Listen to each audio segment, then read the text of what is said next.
Good day sa inyo guys. Ito na yung mga kalapate. Magpaparunda tayo ngayon. 14 peraso eh.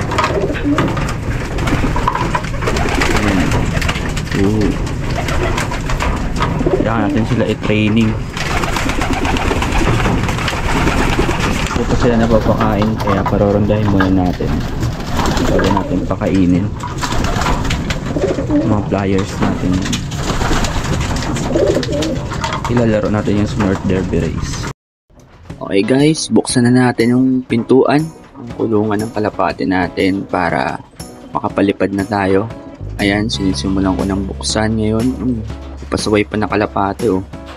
Ayan, ayan, unti-unti na silang lumalabas guys.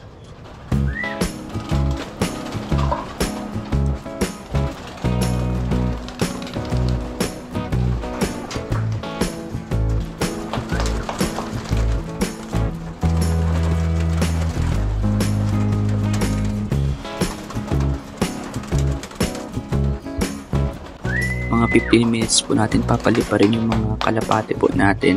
Papasok na po ako sa kulungan ng kalapate para kunin yung painuminan, then pati na rin po yung pakainan.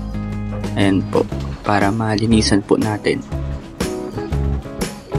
Ito po yung panahon dito sa amin, medyo makulimlim pa rin. Habang naghihintay tayo guys ng kalapate natin, timpla muna tayo ng kape para mainitan ang ating sikmura. Alam naman natin na medyo masama ang panahon. Naglagay na tayo ng mainit na tubig sa ating tasa. Haluin po natin mga kabugto. Yun guys, merienda time na tayo. Ayan o. Oh, may chocolate pa. Basta mong higop-higop lang. Ayan. Tagal kasi lumipad ng mga kalapate natin. Ayan. Kaya, merienda muna tayo.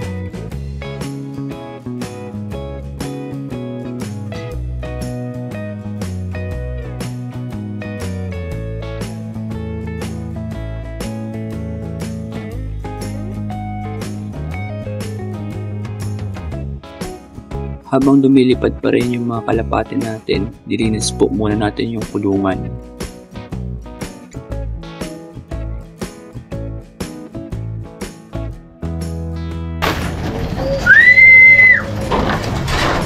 Tawagin na natin sila guys. Tawagin na natin.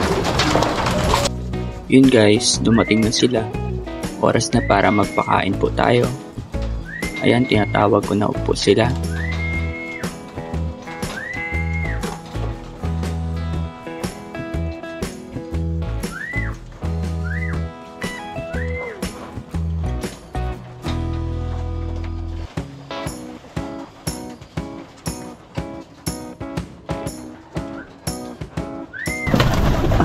Guys, napasukan na sila kaso mayroon pang nasa labas. Hintayin na lang natin siguro. Ulan kasi ngayon eh, usong sakit, kailangan nilang ng vitamins. Yun guys, nilinis na po natin yung painuminan po nila. Maglalagay na po tayo ng painom.